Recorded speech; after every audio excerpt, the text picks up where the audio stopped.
You're listening to episode 266 of the Membership Guys podcast. Today we're talking all about membership community engagement, and in particular, the importance of something called the signal to noise ratio. Now, this is a very special episode, not just because we're going to be diving into an important topic for membership owners, but also because after over 5 years of publishing the Membership Guys podcast, we finally have a brand new intro jingle. You guys want to hear it? Here we go.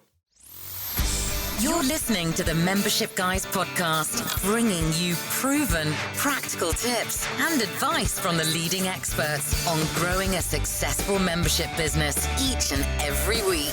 And now, here's your host, Mike Morrison. How about that, right? Pretty exciting. 5 years ago when we started publishing the Membership Guys podcast, and this is the second jingle that we've had. So I think we've held out long enough before making changes. It was long overdue.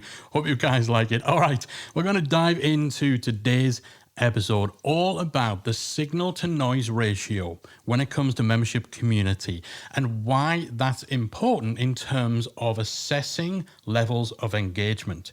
Now, engagement and activity levels are topics that come up a lot when people are trying to choose which platform to use for their membership community. Quite often that debate comes down to Facebook groups versus forums. The argument is, from people who are leaning towards Facebook groups, is that most people have a Facebook account and therefore they're more likely to participate in a Facebook group than they are to participate in a private forum. And often that is true. Very broadly speaking, Facebook groups tend to see more activity than forums or even other off-site community platforms like Mighty Network, Slack, and so on. However, it's crucial to understand that activity and engagement are not the same thing. And this is what trips people up. They think that more activity, more posts, more comments, more replies, more funny GIFs equate to higher engagement and better engagement. But more often than not, it's simply not the case. As with so many things, quality is more important than quantity when it comes to community engagement. So what you need to consider is the signal to noise ratio. How much of the activity in your community is actually useful versus how much is just noise, surface level interaction, repeated questions, shallow conversations that don't really add anything to your membership or contribute towards members making progress or achieving what they are there to do. Now, the importance of your signal to noise ratio will depend on what role your community plays in your membership. And that's something not every membership site owner thinks about, what the purpose of their community is. They're aware that community is important. They know that they want somewhere for their members to connect, but they haven't thought any deeper than that about the role their membership plays to their members and within their overall strategy. Is your community somewhere for serious, meaningful discussion, for in-depth, practical support? Or is it somewhere for people to just hang out and chat casually, but it's not necessarily a significant part of your value proposition? It's there more for people to connect. Essentially, is it a study hall or is it a pub? Somewhere to learn or somewhere to hang out? And if it is just somewhere to hang out, then that's totally fine. You're not doing anything wrong. And in that case, your signal to noise ratio is less important. The balance between quantity and quality isn't going to have a detrimental impact on your community. Those surface level interactions are just fine. But if you want your community to be somewhere where people learn, where they develop, where they have meaningful interactions, and also where you want discussions to have archival value, so you're likely to find yourself linking to conversations months or even years after they've taken place because they still have value, then you'll want to make sure you don't have a bunch of noise and low quality activity drowning out the good stuff. Facebook groups lend themselves better to being the pub than the study hall. You will see a higher amount of activity, but the signal to noise ratio is definitely not great. So if you want more quality engagement over quantity, then something like an on-site forum will be a better fit. And of course, you could do both. By getting clear on the purpose your community plays in your membership and understanding how the setting of that community affects the signal to noise ratio, you could realistically decide that you're going to have an on-site forum as the main community hub for meaningful discussions, and then also have a member-only Facebook group that acts as the pub, the place people go to when they're not in learning mode. They go to just hang out, to chat, and get to know each other.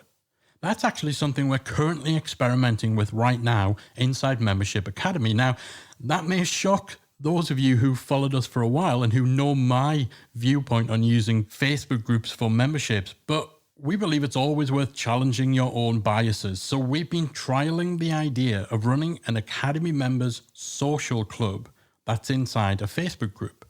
The main community, the main forum inside the Academy, that's where the real good stuff happens in terms of meaningful discussions. That's where you get access to us. That's where you get detailed tech support and strategy advice, and where you have your progress logs and all that sort of stuff. But when school's out, the Academy Social Club is the place you can go to just hang out. Now, the funny thing is, most of our members have actually told us that they don't really have a big interest in joining that Facebook group. They prefer the forum settings. But we are also at the same time seeing people who don't use the forum showing up in the group and hanging out in there, because we've clearly defined the role of the forum and the role of the Facebook group and how the two connect. And because of that, we're not experiencing any problems where the Facebook group is cannibalizing the forum and vice versa. Now, it remains to be seen whether we end up keeping the group in the long run. We've given ourselves a 3-month period during which we're going to test this, and then we're going to look at how the activity has been, how the relationship between the forum and the group has gone, and again, things like what kind of members are turning up in each, what kind of discussions are being had, and all that sort of stuff. So like I said, it does remain to be seen whether we keep the group. And remember, I'm talking about the member-only Academy Social Club group here, not our main free Facebook group. That's got about 17,000 people in there. That's going nowhere. But if you want both a study hall and a pub, then that's definitely something that you can test out for yourself. And our good friend Chris Ducker, who runs Youpreneur Academy, that's something that they have been experimenting with too. They've got the Youpreneur Hub, which is a social club essentially for their members and for people who've attended their live events.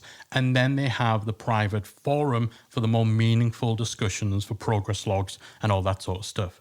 So whichever way you go with your membership community, make sure that you're not falling into the trap of mistaking activity for engagement. The signal to noise ratio really matters, and you need to be mindful of what the purpose of your community is and whether its setting, so Facebook group or forum, is actually conducive to the right balance of quality and quantity when it comes to interactions, and whether that serves the purpose you want your community to fulfill. So I hope you found that useful. Again, it's just one of those things that we see over and over and over again when people are on the fence. Should I start a Facebook group? Should I use something like a forum? And always the discussion comes around, well, I had a forum and it didn't get as much activity as a Facebook group I was in. So I started a Facebook group and more people posted in there.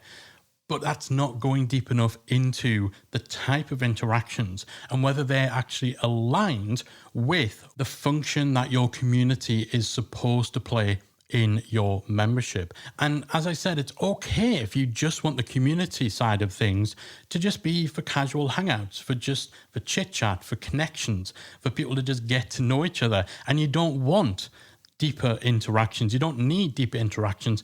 That's fine. That's okay. The type of role that your community plays is entirely up to you, and it's going to be dependent on what you know will work best for your audience. But you just need to make sure that you are aware, that you thought about what role your community plays. What is its purpose in the grand scheme of things in terms of you helping to solve your members' problems, you serving your members' needs, and then ensure that you're mindful of that signal to noise, that quality to quantity balance when it comes to your community engagement levels. All right, that is it from me. I do hope you found today's episode useful, or at least a bit of a reminder, giving you a bit of food for thought on the necessity of really getting that big picture viewpoint on the role your community plays. Let me know on social media if you found today's episode useful. Hit me up on Twitter @MembershipGuys, or jump into our free Facebook group either by searching Membership Mastermind on the Facebook app or by typing talkmemberships.com into your browser. That'll redirect you. We're going to be talking about this episode, and I'd love to hear whether or not you have clarified that purpose that your community plays, and whether any thought was given to the signal to noise ratio, quality versus quantity, when you were deciding which platform you were going to use to run your community on. I would love to hear from you. That is it from me, though, for this week. I'll be back again next week with another installment of the Membership Guys podcast. If you enjoyed this week's episode of the Membership Guys podcast, we invite you to check out membershipacademy.com. The Membership Academy is the essential resource for anyone at any stage of starting, growing, and running a membership website. Whether you're still trying to figure out what your idea is going to be, or whether your website's already up and running and you're just looking for ways to grow it and attract new members, then the Membership Academy can help you to get to the next level. With our extensive course library, step-by-step membership roadmap, exclusive member-only discount perks and tools, as well as our supportive, active community that will help you along the way with feedback, encouragement, and advice, the Membership Academy is the perfect place to be for anyone looking to start, manage, and grow a successful membership business. Check it out at membershipacademy.com.